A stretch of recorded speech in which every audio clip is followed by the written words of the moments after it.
Say it again. All right, so automation on this tour, not my job, but just observationally. The screens are automated. They move on a track. There's a track we call the snake that goes up around us and around the scoreboard that holds a chandelier that he rides. That is automated. And then there's lifts in both the main stage and the B stage that also go up and down that are automated. There's pyro. I mean, there's...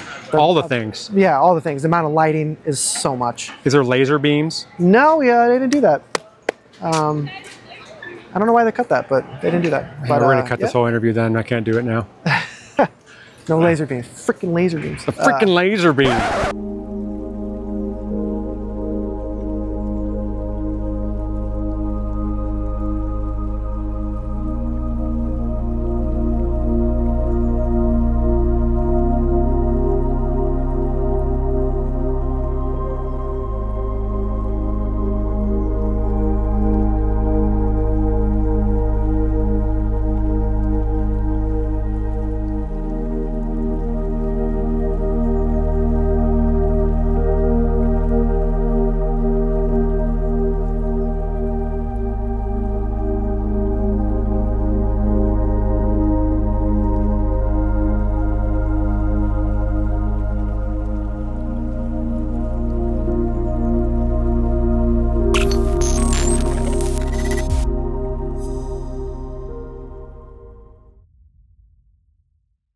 I'm here with Joey Diehl, this beautiful man, who's wearing a full shirt this time. Unlike last time, you were wearing some cutoff shirts. Oh boy, here we go. It was great. Yeah. But it was hot as all get up. It was hot out there. The problem is I keep wearing them no matter what, and it's a problem, and I stopped. I have to consciously not wear cutoff sleeves, and every person that knows me is I'm gonna need you to go change and come back. I have a bunch. Play the devil's advocate. That was so thrown onto him last minute. I wasn't even there to do you. Sounds weird. I wasn't there to do you. Well, but I was there with... Oh, you were for Phil. I think so. Yeah. Or no, I was there for you, and then you had me do Phil. Yeah. I miss that guy. He's great. That guy was great. It's a fantastic interview. Yeah. Dude. He does, I remember, truth bombs left and right. The dude, but he's always right there with it. And his whole audio package was on a truck that was late. And he was just there chilling. He's like, that's what it was, yeah. Till like 4 p.m. They walked up his package, and he's like, no, you guys don't worry about it. Do you need to go? No, I'm good. Guy cannot buckle under pressure, that guy. It was awesome. Yeah. You've had various stages of hair length and also various stages of sleeve lengths in the videos as well. Yeah. Yes. Do you prefer the longer hair or the shorter hair? You know what, man? I don't know what I prefer. That's the problem. I just keep, every 6 months, I'm like, something new. Color my hair. I had blonde hair in December. Did you really? I did. And it grew out real fast. And by the way, that was painful. What was painful? Blonde hair? Yeah, getting your hair dyed. I do not envy Do blondes have more fun? Do they? I will say that I was crazier. So something about having different hair color. You're like, yeah, do it. Let's do all of it. Yeah, let's jump off the bridge. So Joey was with me on one of my first videos. And you were with Brett Young that time. And we did one with Phil Bledsoe with Sam Hunt, not Sam Smith. I always confuse those two for some reason. And that was an awesome interview Phil's incredible. He is such like a level person. I think he dropped a lot of bombs on that one. Like, it was philosophy. Like it was insane. We got to do one. Phil, if you're watching this, can we do another one, please? Please. Thanks for having me. Yeah, absolutely. Thanks for coming. A lot has changed in both of our worlds since then. No. I mean, first off, we're not in a... It looks like you're at a pre-pro, but we're not at pre-pro. No, we're at a normal show, and this is a normal day for us out here. So you're doing front of house now for... Benson Boone. Yeah, you are. Yeah. And it's been fun, man. Yeah. A lot of different things on this time. I still see this Digico, and I still see Rupert Neve, so it feels like you're still true to your roots. Yeah, no, I've stuck to keeping a hybrid format where I use a lot of analog. I don't really change a lot of the knobs every day, but I use a lot of the analog and keep it digitally controlled in the console. So if you guys want to see his backstory, all I'm going to do is just have you, I'll put the link for his video below, and you can see more about where he came from and all of his dirty secrets and various lengths of sleeves. It'll be awesome. Oh boy. So this one is completely and utterly different, almost everything with it. Yeah. How did you get connected with these guys? I got a call one day and it was random and I took the gig and they were looking for somebody very last minute, which is why I think they went through like 6 or 7 people that were just like, sorry, I can't make that work. And it was crazy and I just was like, you know what? Sure. And it was a club. I mean, he was just starting. He was on his first bus. And like I was like, yeah, I'll do it. I don't know why, but I'll do it. And I was on an arena tour and I just literally from one arena show, whatever last one I did, I went right to a rehearsal for 2 days and went right to a club tour. And it was a cultural shock. Was that? To go backwards. I have a lot of questions there. What was it hard to go? Was it mainly availability that you were just kind of filling some gaps, or did you? No, I had been with the same artist. I mean, I was with Brett for years and years, and I told him months beforehand. I was like, hey man, like, I respect him. He's still one of my best friends, and I was like, at some point, I want to do something else. I want to listen to some other music and work with somebody else, and he was totally fine with it. He was like, his thing was always just get me tickets when I ask, and I was like, whatever, that's the deal, right? So he's still he's amazing, but just can't. This is what came up, and I was like, sure, I'll do it, and I got lucky. I was incredibly lucky. It's seriously. Like every engineer's dream to do one that's on the. Oh, this is the most rocket ship. I've gone through 5 iterations of an audio package in like 2 years, and it's needed. Where they're like, now we're doing something that this can't do, so make another one, and then I make a new one, and they go, okay, after 3 months, they go, that's obsolete now. Make another one. And I'm like, oh my God, this is a lot. And having everybody at Claire that's been involved and like seeing all this happen too, I mean, everybody's just been like, I'm thankful for all of it, but it's been quite a ride. I feel like there's these interesting transitions, especially with bands when they're on the uprise to when they go from a club to an arena. Sometimes it's hard for, how do I say this? There seems to be a shift in personnel when it's like, okay, now it's time to get serious, and let's get the arena people, or let's get the big people in for it.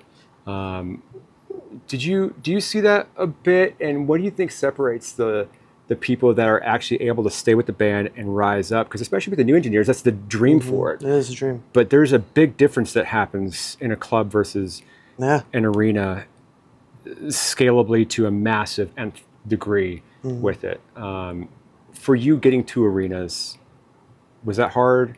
What was that process like? And then now that it's kind of like almost, I think, getting on tour. How do you get on tour without being on tour? With the arena, it almost seems like that kind of thing. Right. How do you get on an arena tour if you haven't been? Yeah. Yeah. Unless you're in a band that brings you up. And that's, I think, primarily, it's still the like, I don't know, not want to say most popular way, but way that probably happens the most still is a band just happen to get in there and you happen to be with them and they're just presented with the challenge and you're like, let me go ask my friends, how do I do this? And how do I learn on the spot? And it's trial by fire. But I think I had really my rise into arenas happened a long time ago with a lot of, like with Brett and some other bands when I was flying PA. I flew a lot of PA in arenas before I ever went to Brett. And so it's just multiple iterations of coming back. And I think that it's so funny after all this time, especially on this tour, because this is absolutely the biggest tour I've ever done. I've found that it's just... Congratulations, by the way. Thanks, man. I think you just have to let it go.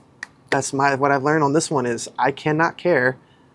It sounds bad. I cannot care about what all these other people are doing because they are carrying as much as they can. And the moment you start separating yourself and not focusing on the thing you were hired for, it's really tough, especially out here when there's so many people doing so many things. And like, I have to just like, it's overwhelming. I just have to like, nope. Does my desk work? Am I ready? Yeah. Is the PA going to be fine? Like, are we good? Because that's my gig, and that's what people are paying me for. And it seems a little selfish or backwards thinking, but I think at a certain level, you're asked to be there, and everything's a big responsibility. So I'm like, I need to make sure I'm locked on what I was asked to come and do. And so I think that has been the biggest change. Is in clubs, you just worry about everything. There's only a few people, and you're like, well, does lighting work? I'm no audio guy, but I got to ask, But no, at this level, I don't even, like, they're flying PA right now out there, and I'm like, I have no idea where they're at with it. Not my job. I can't. And if I walk in there and start asking, to be like, bro, get out of here. Hey, what are you doing? I'm like, oh, my bad. Yeah, so. What are some of the things that you learned from coming up that you still apply even now? Like us, what I mean by that is fundamentals through the club stage that is also applicable to the arena side of it as well. Because you can look at it and say, hey, he's just over here in his own little world, but you did go through that other side as well. Do you think it's just as important to? I think clubs are harder. I think a lot of people agree to me. Clubs are hard, man. You're fighting a lot more stuff. In arena, you're fighting a room and you're fighting acoustics and certain aspects and stuff like that. But it's way more consistent of a problem and like and what you're doing. Clubs is like, bro, what today? Yeah. Like it's difficult. Some days it's this. Some days it's you're so close, you're so far. You're in this room. It's a long rectangle. You're in this. It's just like. Clubs felt like damage control always. Battle like God, what's the it's like combat audio. That's really arenas just feels like here's another one. What's the same 3 fixes we're gonna do? Like but I think gain staging, because that was really hard in the club, trying to figure out how to properly gain stage when you have something. PAs are so close to you and your headroom's not that much, and especially out here in arena when the PA is like 40 feet above you and my headroom's infinite. And I'm like, well, so there's a lot of the fundamentals. I think that really, if you're going to successfully do a club, you got really good at the fundamentals, and those are the same fundamentals that, I mean, out here it really matters still, but I don't think as hard. Yeah. Like this is more forgiving. I think there's also and I had this in my audio engineer career, was the quantity versus quality, and I would push quantity for lack of knowledge of being able to, and insecurities of being able to mix it at a lower level. And I think you brought up a good point for it at the nth degree here. You can keep going and going and going and going. Right, yeah, you have all the room, and that's not necessarily a good thing sometimes. What's your trick to being able to, anybody can go loud, but what's your trick to actually bringing it down? And also there's dynamics as well, being able to create that, but what's your trick of creating a good mix at a lower level? And with that, it seems like most of the mixes, especially on the radio, are full tilt, massively compressed. And do you see that as a theme with concerts nowadays that kind of want that same sound as well? Or what's your thoughts on? They do kind of want the same sound. Obviously not as much. I think most people in the recording realm now are mixing for a medium, and they're mixing for, how this music's being digested in so many places and so many different types of things. But it's hard. I think it's harder in the recording world to have more musical, freedom and more ability to do dynamic stuff like that, because the commercial landscape doesn't really allow for that. We get to control much more than they get to control. And so having more dynamics in what we do and having more ability to go, in places to go up, down, do different things. Turn the AC on. Yeah, turn the AC on. I think it's R.I.P. shotgun mic. Yeah, I know. Do we actually want to turn it off? Real quick. Can you turn it off? I think so, because I think I did. Can you turn the AC on? Is it possible to do it right there? Is there a thermostat for it? If not, that's fine. Yeah, there is. Ooh. Thank you. Damn, derailed. What was I saying? Oh, it's recording versus out here. I think the trick. It's not really a trick, but the main line of thinking for live sound still, and I think that's also diminishing. It's starting to get really, really close, and for a number of reasons, which I actually would love to talk about. But the saturation, getting away with saturation, it's just like probably one of the most helpful tools, because at the end of the day, just smashing the transient works, but it's not necessarily what we want to hear. It's not necessarily like as musical as like a little bit of combination of dynamics, saturation, EQ, but in terms of like Fletcher Munson, like you're going a little harder at 2K, but not as hard at like 150, even though on a board tape that might not be what you're thinking, but live when you're getting pummeled with level and actual pressure, it's like that, it just makes you inform a different decision. Okay, Fletcher Munson. I love that you mentioned that. For the people who don't know, what is that? It's a curve that some scientists, I assume, made a long time ago, that basically our hearing is not linear. As like volume goes up and down, our ability to hear changes, and it looks like an EQ curve, and it's just dropped at different levels. You know, people did experiments, and I would assume and stuff like that. But it's a for I think most audio engineers that know about it or think about it, it's just obvious because we've experienced it our whole lives. But it's when you see it written down, it's like, oh, when sound is really loud, 2K hurts, and it's, you know, when sound is really quiet, I can't really hear 2K. But it's not linear. It's not happening the same way. Like as I'm turning up 60, that's perceived differently than me turning up 2K at the same amount of volume, right? So like it hits me so much harder for certain things. And I actually think there's a bit of biology to that. Something about, I read a long time ago about how the biology of humans actually was catered to hear like babies crying or something like that. And Interesting. That's why we're so susceptible to like certain frequencies of like crying and everything, because biologically, parents who were able to hear their kids, they survived. So like a lot more often than I guess not. So it's just something biology-wise, like why do we hear, or why is our hearing built the way it's built? And it's something we think about because I'm pummeling people with 100 dB of pressure for an hour and a half or 2 hours straight. And I'm like, well, you know, I can't just, if I turn these speakers down a ton and then mix like that, suddenly my 2K out there is just destroying everybody, and I have to understand the relationship. I got a lot of areas I want to go with this. One of the things you mentioned is going at 102, and I have a lot of people who comment on this and saying the volume needs to be lower. There's no need to have 102 out there. It's damaging. We need to do what Europe's doing over there, and think about people's long-term hearing. What's your thoughts? No, we're screwing ourselves on long-term hearing. There's no doubt. Yeah, I always talked about it. Like, I think my generation, like people in their 30s or 40s, whenever, when we first got headphones that were in-ear, like, and there was no protections or nobody brother, I was blasting Drowning Pool in like 7th grade, and I just didn't think anything of it. And now I'm like, wow, I did that for a long time. Slipknot, just anything, like, you know, like J. Cole, just like anything I was listening to when I was a kid, and I was just destroying my hearing with it. And I'm like, that's not good. And I have a feeling that like when my age is like in the 80s, we're gonna have a lot more hearing problems than people had now, because we just for 10 years just murdered ourselves and nobody thought anything of it. But now we're very conscious of it. We're very conscious of volume and hearing and biology, and it's just, here's the problem at the end of the day, I keep saying is I can mix at 98 all I want, but when that crowd screams at 115, I'm like, I can't do anything about that. That's not helping anybody. And the problem is that, especially with something like Benson, everybody sings his songs, and the moment they all start singing, I'm like, people look at me and go, where's the PA? And I'm like, well, health. And I don't know what to say. Like, how am I supposed to bring it down and kind of ride that line of everybody's like, well, I didn't get what I came here. I can't hear when everybody's singing around me. And I'm like, I can't tell everybody to shut up. So it's not going to happen. This is the experience. So I mean, it could take a long time when they're walking in, shut up, shut up, shut up, shut up. Every person. 15,000 times. Sign this.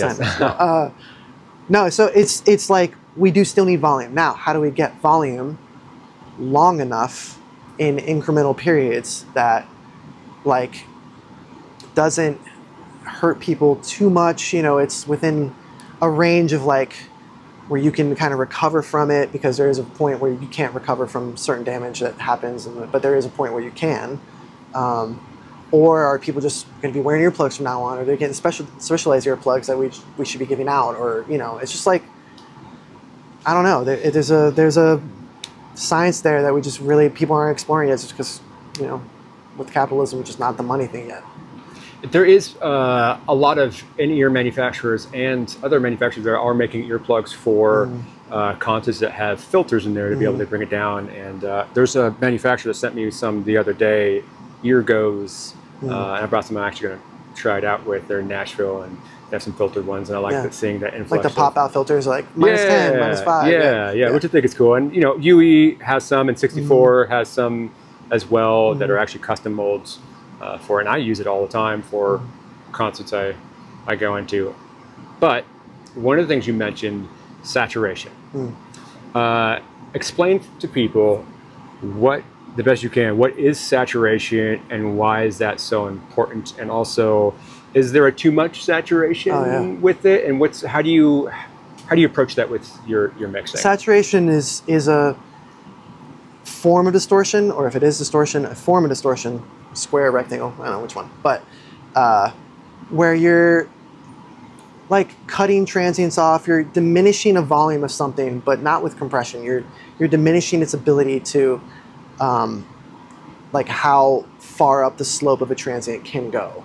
And so you're just soft clipping or distorting or anything. It's just changing the waveform in a way that any like very quick things that happen just they don't go as far. So suddenly a sound that was 100 dB can now be 95. Perceptively for us, we don't hear a change.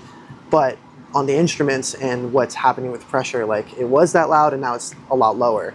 And so saturation is a good thing. And we hear saturation. We've been hearing it our whole lives. It's the same argument everybody makes of like tape and older music. And it's because we couldn't get rid of it at that point. And now we've like heard it so much and used it so much that that's how we make music. And that's how people make a lot of sounds that we like. And so it's still a very valuable tool and something that we should still be doing a lot of. But when it comes to volume, saturation is really powerful because I have so much saturation in my mix, specifically because I do want volume at low pressures, and it's a better way to control stuff dynamically sometimes than just slamming everything with a compressor. It doesn't really sound natural and musical. And I feel like that happens sometimes. It's like I go to festival and they're like, hey, the volume limit's 98. And I'm like, I'm fine. Yeah. My shit, well, sorry.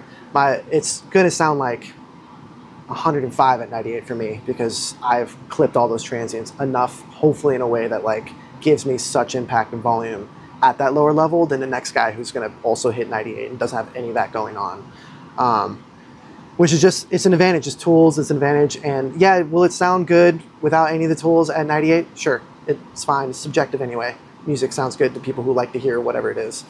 But it's just a tool that's there and allows me, especially with the gig on Benson where he screams into the mic, the band is ripping, it's a rock show, all this stuff's happening. I'm like, well, I want volume to get over the people singing, to get impact, but I have a you know, SPL limit I have to adhere to. So how do we do it? And that's the best way, I think, at least for this. And that's just saturation in terms of this argument. I mean, there's multiple arguments for other places for saturation, but it's a tool, and it's a very powerful tool. So I have, I do something on my website. People can go and do bookings with me and consultations with it. Awesome. And I'm thankful that people do that and want to kind of learn about getting in the industry and what's that like and my experience with it, and also my experience of talking with a bunch of amazing people like you. And I kind of summarize, especially if you're brand new in the industry, there's kind of two different routes you can go with it. There's the freelance and then there's the production house side of it. And there's pros and cons to both of them. The freelance is almost, in a way, owning your own business. And you're always kind of trying to get the next work, and there's some great benefits with it. There's also some severe downsides of, you know, most of the time you're 1099, and if you're not good with taxes, you kind of got to figure that out. Is there more freedom to do what you want to do? Absolutely. But then there's the flip side of that as well. And the industry has shifted a ton to where you can do production houses and make it an entire career and tour, and places like Claire have been able to give insurance, healthcare, retirement, all that stuff, and still be able to tour. So in the vein of that, I know you do Claire and you've done different production houses. What's been your experience with seeing people who've done freelance and people who have done production? Because pros and cons to both, definitely. There's massive production houses like the Claires, and there's smaller ones like, you know, the Sound Image and great, fantastic ones. But what's been your kind of... I think I've seen people get great end results doing so many ways. I mean, it's what's your journey? Yeah. But I think some people are more comfortable being a contractor. I mean, and it's also not even just an audio industry. I mean, just any industry. Some people are really comfortable being contractors. They can speak for themselves. They have an aggressive edge to them that they can go get the gig and do, you know, get the work and do it themselves, and an entrepreneur and all that stuff like that. And some people just, they don't want to do that. They want to feel safe and be offered opportunities within a, you know, a set of parameters, whatever. And that's people that go to production house in terms of our industry. People can go to production house, people can go freelance, and either way works. Either way is fine. There are advantages and pros and cons, and like you said, the both. I think personally, I love that I started out at production house because I was exposed to tons of different equipment. I wasn't going to get that as a freelancer. Like I would walk in and they would just be like, hey, build this rack until noon, and then prep that desk until 2, and then go build that PA until 4. And I'm like, that's crazy. Like, and I did that for months and years. And at the end of it, I feel like I experienced everything they had to offer because, and that's what they need from their people. And then becoming a freelancer after that and going, well, I want to specialize. I understand what's happening around me, like with all the other equipment. Do I still know how to do a lot of that stuff? Not really, but I understand it, and I have a background knowledge, and that wouldn't have come from me being a freelance from the start. So, you know. Well, understanding the why and the purpose behind it as well, and the procedures that get to here from the warehouse, what's it like doing the racks and stacks? What's it like doing the pack? What's it like getting everything prepared to come to here? Because sometimes there's a separation of like, there's the warehouse guys and then there's people out in the field. Yeah. Who cares? Take care of it then. Yeah. And then being able to understand, like for me, that was one of my starts too, of going from, I actually started at local labor and worked my way up through that, from pushing boxes to, you know, going out with the audio guys or going out with the lighting or whatever, and then being able to go from patch to fly to a monitor engineer, which is cool because it kind of gives you, when things go wrong, you kind of have an understanding of where that happens. That's what I was going to say is as well. Process elimination under pressure, and to delegate as well for the bigger my picture. other point, delegation, because you know how to delegate because you've done it. You can see instead of just your own world with that. So for the people that are brand new that said, hey, I want to get into this industry, I know how to do sound a little bit, do some stuff at my church, I want to get out and tour, what's your advice? I mean, start from I tell people all the time, like, production house is really where I tell people to start, just because companies need people. There's so much work happening if you know where to look in production places, production houses, Claire, and any of those, SES. Like, they are hurting for people that are not so much qualified, but just good people, like that are easy to put out on a gig. You're not going to worry about them pissing anybody off. You're not going to worry about them like losing their mind or anything like that. It's like, I would rather choose somebody who's green, who has a great attitude, than choosing somebody who's maybe smart as hell but is a dynamite. You know, like, so there's a lot of opportunity out there in production houses. And then once you feel comfortable, and this is where I would stress too, is just because you know how to do a couple things, just don't immediately go off and start freelancing immediately. Like stay there long enough to have gotten the whole picture, and to be some, because you will get so many more opportunities afterwards if you've got all that background. Like exactly what you said, with all the things that you've done, like that matters more, I think, than anything else. I also think look at it as like we're almost any other trade, like construction workers, that like being brilliant with the basic tools as well. And Burton talked about this in his video of like, can you cut an angle at a perfect 45 degree with just a saw every single time with no fray? None of these extra tools are going to help you be able to do that better. So can you be brilliant at the tasks?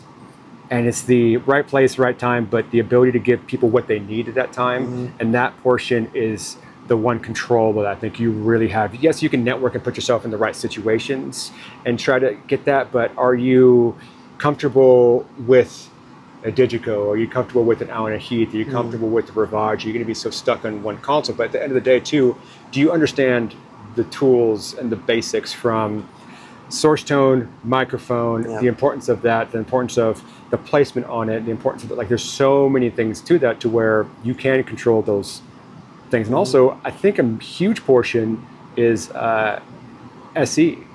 Yeah. Be a good SE. Even if you're a front of house person, understand how it works, understand what phasing does, understand what time aligning does, understand what an EQ graph is, understanding to figure out if a speaker's gone, or what does it sound like when the cardioid's off, or the phase is off through it, or what happens, you know, when something goes wrong. How can you fix it? Like, that is kind of crazy to be a professional race car driver. You have no idea how a car works. You know, it's like, I can't put this car together. I have no idea what's going on. I'm like, that. I actually, and Claire allows me to do this, but this entire rig I built. I didn't have any shop guys. Like, well, I had Josh, and I know if somebody watches, they'll be like, yeah, we did. They helped me a little bit with like, hey, I need this from you, I need this from you. But I was like, please allow me to, I want to plug all of it in myself. I want to program all the computers. I want to, everything I did, because when something goes wrong, and stuff does go wrong, especially on a show this size, I need to be able to point immediately and be like, it's that. I know it's that. I know what's going on before it, afterwards. Like, I know how to fix it, or if I don't know how to fix it, I know where it is. Because I'm scared to be in a position where I have this massive technological thing happening and I have no clue how it's working. It scares me, because the moment something goes wrong, I'm just like, put my arms up and go, no clue. I don't know. Like, and I'm gonna look dumb. That's how I get fired. Like, you are incompetent. And it looks like incompetence, but I'm like, no, I didn't put this together. How could I know? And so, going all the way back, not digressing, but the production house and having that background and putting in the work, learning the tools, and what Burton said is like, understanding those first before you get to this is so crucial. It's so crucial.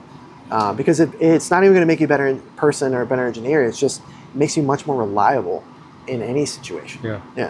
What do you think separates the goods from the greats and makes you stand out from the rest and get called to bigger and bigger gigs? I think about that all the time. I don't know what separates. Like, truly, everybody can have an opinion on it, but I genuinely think it just comes down to personality and taste and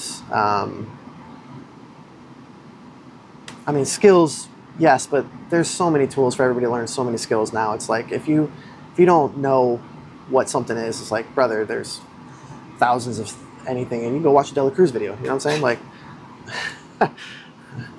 all right, how much do I owe you for that? I mean, I got a receipt. No, it's, you know, skills or whatever, tools or whatever. It's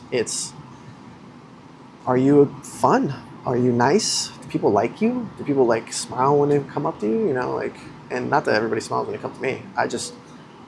I work nowadays more on just being good, like being a genuine human and trying to like just progress and learn and mature versus more than any of this. I feel like it's more important in my career than this.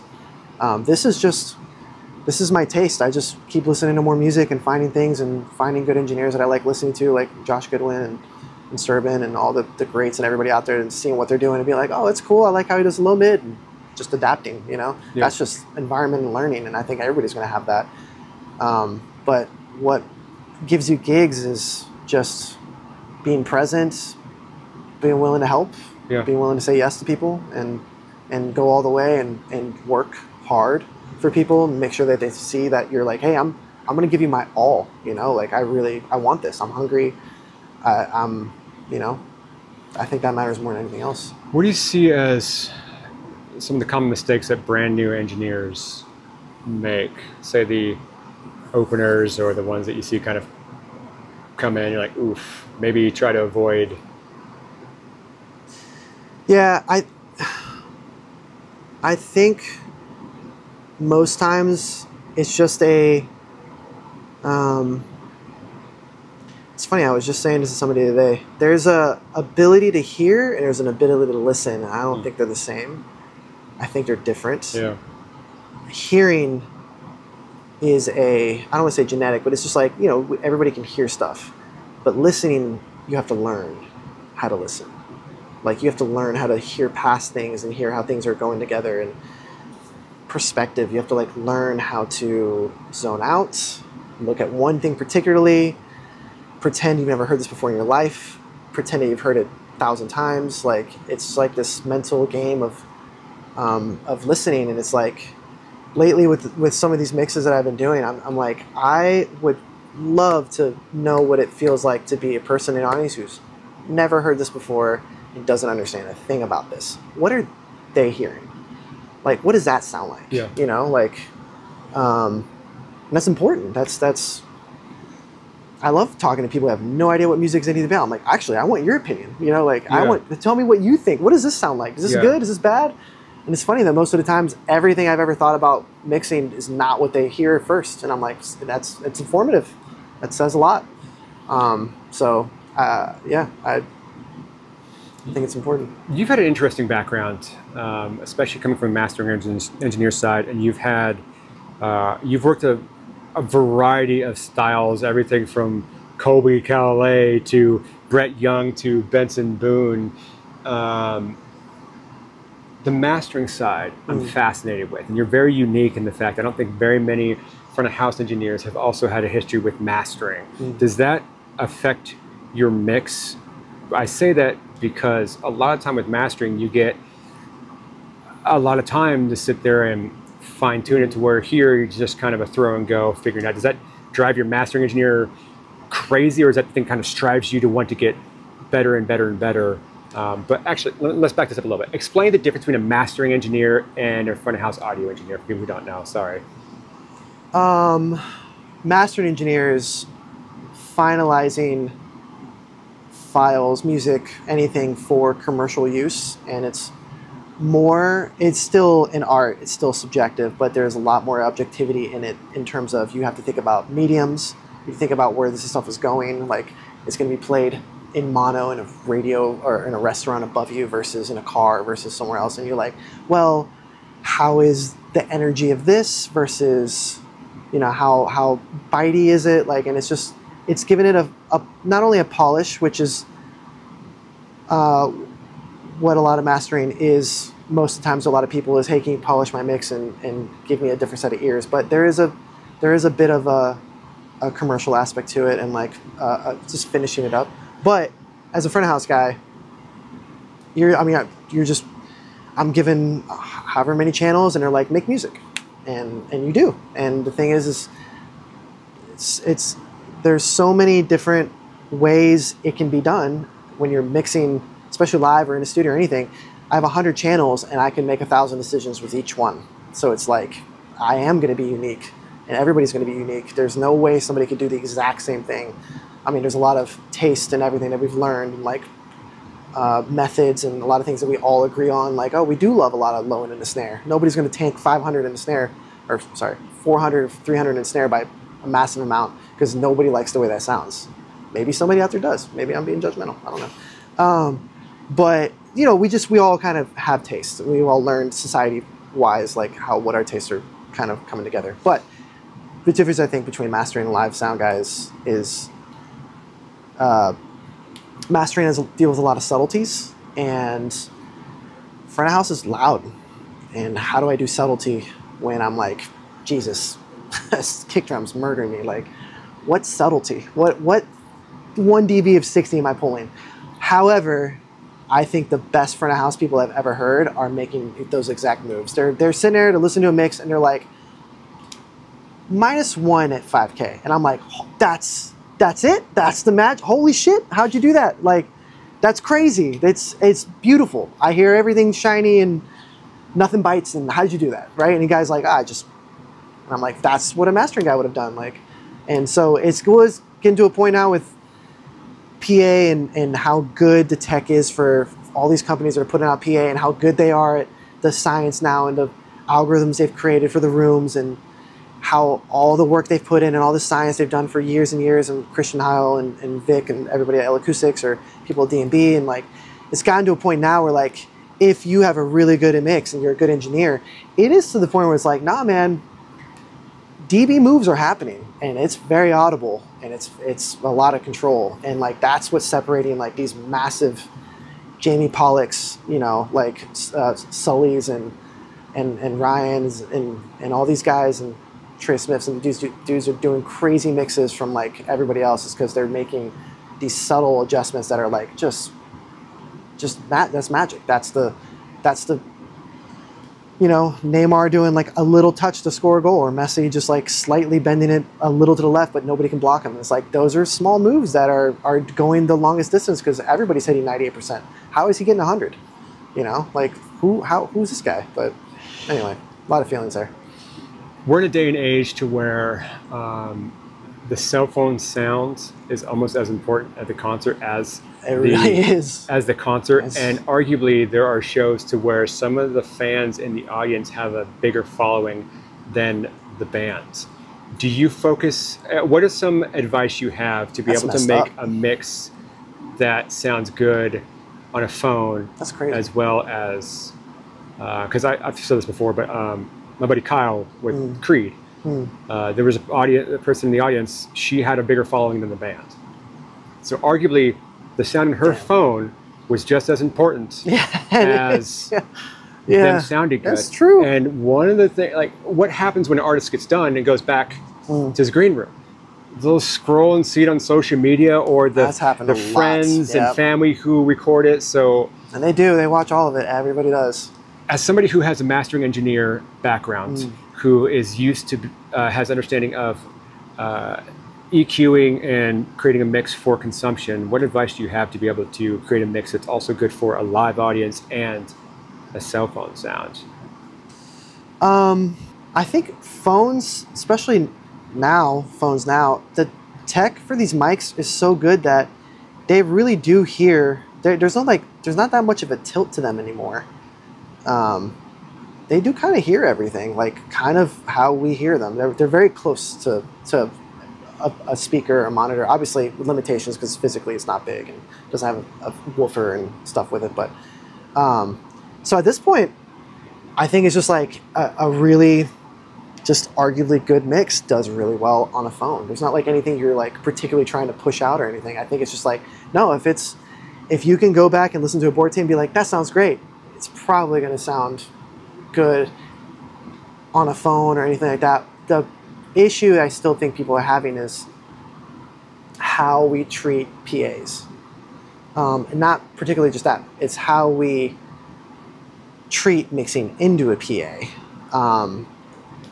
There's still old school, I call it old school. There's still the normal thinking is like this tilt in the low and all this stuff that's happening. And but then you go listen to the board tape and it used to be we're like, oh, I know this is live. It sounds like live, but I don't like that. I want it to be like somebody listens and goes, is that live? Like, is that a record? Were they doing it somewhere else? Like, what's going on? Because commercial recordings have so much more low end than a live recording does, and it's because, well, I had 48 subs out there, and we were thinking about gain station in this way. Well, why would I put all that low end in my desk? All that's out there. Or commercial just has so much more high end, and I'm like, well, I mix it at 102 or 100, and there's so much PA, and everybody's screaming. It's like, I'm not going to push that much high end out. So that my desk kind of rolls off at like 4K, and that's really it, right? And it's because I had that in a room. But I think it's just kind of not a renaissance, but like a change of thinking in how we approach tuning PAs and how we approach our program material that we're thinking about. And this is, I kind of have an issue, and everybody fight me on this. I kind of have an issue on some of the songs that a lot of people tune with, and like the older style stuff where they play like really nice, slow, like dynamic stuff, and I go, but you're mixing a rock band. Like, I mean, Steely Dan, whatever, but you're gonna have crushing distortion coming out of the PA. That's like when you have to stream that or go to a festival and they plug it in and go to live stream or anything like that. I'm like, that's nowhere near. Which is funny. As a mastering guy, I would pull up references of what I'm mastering. If I'm mastering J. Cole, I'm not gonna pull up, I'm not gonna pull up Meshuggah. Like, I'm gonna pull up Drake and Kendrick and a bunch of you and go, what does J. Cole need to sound like? Yeah. So if I'm mixing Benson Boone, I'm not tuning with Steely Dan. I'm tuning with other stuff that sounds like what I need it to sound like. What do you tune with on this? Oh God. All right, here's the judgment starts.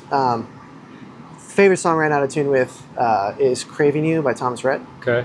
And it's because the team who put it together, Randy Sterl, mastered it, Serb mixed it. I think Dan Huff and a bunch of other, and Frazier and Jesse Frazier and a bunch of people produced it, and the players are incredible and everybody's on it. It's like the production is what I'm aiming for. It's got that, the low end is the shape that I like. It's loud. It's a rock song, but it's singing. This imaging is great. I'm like, cool, if I can just hit this close to it, then when I give board tapes or people listen to it on their phone through the PA or anything like that, or we go to stream, it's going to work. Because I'm aiming for that. Now, if I was mixing Norah Jones, I'm not using that song. Like, that's way left field, right? So I'm going to mix something. I'm going to use something else that I want Norah to walk away and go, be able to hear it directly in her AirPods and go, yeah, I like the way that's what I sound like. That's what I'm trying to do. And so I think program material is very. I think people keep choosing songs based on either old ideology or just like, hey, I wanted to make sure it sounds good in a room. And I'm like, I get that. Please keep doing that. However, when you're trying to figure out how your mix should sound and how your tilts of your of the PA should be, or like how that PA is reacting, it's going to be very informative to do something that's similar to what you're trying to land a result in, because it matters. Yeah. And there's a lot more control doing that. Like, I have a lot of subs out there, but my sub energy is turned way down because I have so much in here, and I'm doing so much to control in here, because that's a pop record. That's just, pop has a lot of low end going in a lot of places. I mean, I have multiple bass, like a bass synth, a Moog, a bass guitar. He has octopedals that happen on it. I mean, there's a lot of low end in this show, and I have to be able to control a lot of that. And I don't just turn it all down. I'm like, no, it's got to be in, it's like a record. It's got to be in certain places. It's got to be big. So it's one of the things that happens at festivals. The first thing I come in, I go, hey man, thanks for giving me your PA. Turn your subs down by 20, and then let me turn it on. And then like, let me try it out, you know, and that's how easy, because it's just, I'm going to kill everybody if I just open up and press play. And the same thing with the top end. I have to like curve it downwards for Fletcher Munson. I'm like, if I'm going to mix at 100, I'm going to probably shade a lot of that top end off of you, because I'm pushing 10K a lot in my mix. Because when we listen back to it, it's got to be as shiny as everything else my artist is going to listen to the rest of the day. So, and then I think when we follow those rules, when you listen to it in the phone through a PA, it's like low ends, high ends, everything's there, works. I think that's kind of been the progression of how that's gone. So, yeah, it's a good question. What's top three? You've hung out with Scoville, you've hung out with so many people. Like, top three, like, just philosophy bombs that people dropped in. Burton with the Tool thing, like. Burton, that interview I did with him was one of the most surreal interviews. Like, I felt out of body with it, and we didn't talk about hardly anything technical. It was all life and mindset with it, and I actually won a lot of awards with that video, thankfully. So thank you for people for voting for it. That was massive. And I recommend it to a lot of people. Like, hey, go watch that one. That one's just insane. Yeah, I have, yeah. Scoville's been a great one, but Phil was a great one. One of his things was, what do you say? I'm paid for a hour and a half. I'm hired for the 22 and a half. Yep. That stuck with me since I heard it. I heard it that day, and it's never left. I'm like, that was really good. It's true. Bob Strakel. Yeah, he does Slipknot and Avenge. He said, I'll do the mix for free. You're paying me to be away from my family. Yep. Like, that one's pretty good. There's been a couple of them that's been like, whoa, dude. Yeah. It's been interesting to see the different. It's the first time I get to be behind the scenes of a lot of people, and I had a lot of preconceived notions based upon my experiences, specifically in regards to waves or a lot of outboard gear, and to see people from anywhere from Eddie Mapp, who's a purist in just native stuff, to Pooch, who's busting the bus. Arguably, they both have a fantastic sound. Each get results that are crazy. So, mix, and there's not really one way to do it. At the end of the day, how does it sound? Yeah, there's been a few of them. I have to think about it. Some of the other ones, but yeah, they all kind of blending in. There's been a lot of them recently. Yeah. I just did one with Derek with The Weeknd.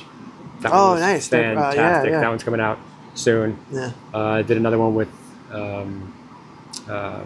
KB with Post Malone. That should hopefully be coming out soon. That one was another very good one. That's cool. So there's just one with Joey. No, Kevin first. This tour, it's a little different. You're in one of the rooms in the back. Yep, I'm in a different dressing room every day, and have to make it work. Yeah? Yeah. Do you like that? There are technical challenges we are finding with it that are, we just would have known, so we tried. It works. We actually thought, at first we were like, this is going to work. That was our worry. Is this going to even be okay? And found easily that, no, it works pretty decently well. Like, the problem is that we're hitting a 9 out of 10 every day. It is impossible to get that last one. Why? I can't. And who judges that 9 from a 10? Who's the? Well, it's also, yeah, it's a whole discussion, isn't it? Well, it's just because my management's been like, we've heard you pull off 10s so many times over the summer festivals and everything. It's like we're really happy with certain things, and they've said it multiple times. Even my MD said it. It's like no one's gonna go home complaining. Like, it's fine. It's just like there's a lot of times where we're like, man, like it didn't sound like that before.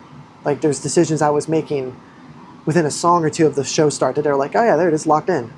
That's actually something my MD said that I never considered. Is he's never been to a show in his life where the show starts and by song 2 or 3 it like locks in. There is no locked in. It stays however it starts. It ends that way. And my MD was like, that was a weird experience because just never gotten that. Somebody at some point goes, oh, there's a little 500 at the beginning. You turn it down once you're like, oh yeah, he's gonna hear it. Nobody. It's not really happening. And how much of that has to do with you not being in the room, you think? I think it's a large part of it's 9 out of 10. Everything is working really well. There's no feedback or anything. It's like there's a mix. It's really good. Things are happening. Everybody's really happy with everything. But like those small moves we were talking about that take the Jamie Pollocks and the Pooches and Rabels and everybody that they make to like hit the magic. I can't do those. I would not pull a small bit of 5K in here. How would I know that that's the move? Yeah. And that's what experience of touring gives you, is the ability to listen and hear that and pull that. And that's what makes a great engineer massively, a good engineer great, but like I have no ability to even call those things. And my assistant tech's doing a great job, but his main worry is his normal job, which is it working everywhere in the room? He's not going to start walking around and pulling 5K in one place. That's not his gig. So we have a disconnect, and he's doing his best. I'm doing my best, and it's just like, no, we're doing really well.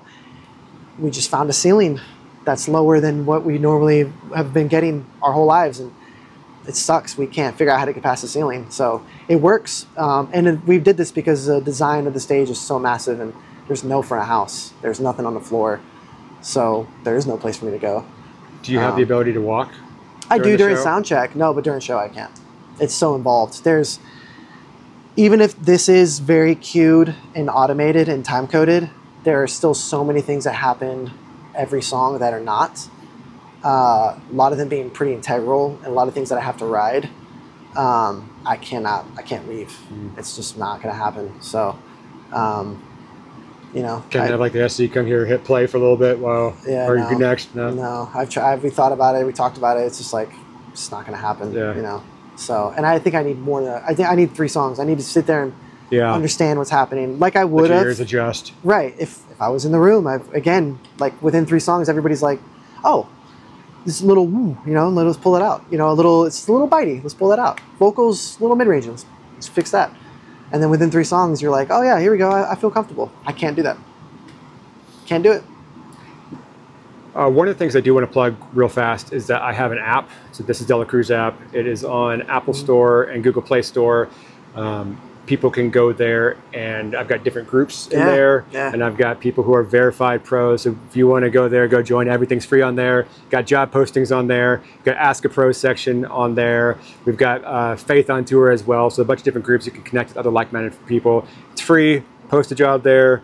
Look for jobs. Everything's on there. So go check it out. Hope you guys like it. That's awesome, dude. And if you guys want to support this channel, I've got Patreon and YouTube membership, and I got some merch if you guys want to go buy some merch. But what we're going to do is we're going to dive into the console and what we're doing. So if you're a Patreon member, this is going to be for you guys. But before I go with that, if people want to follow you and follow your career, where can they follow you at? I usually just use my Instagram, okay. audio Diehl, my last name. I mean, it's social media. I don't do it as much as I probably should, but I tend to keep up with that one. So, all right, so let's dive into some of the equipment. Let's talk about you being in a room in a box every single time. Okay. Yeah.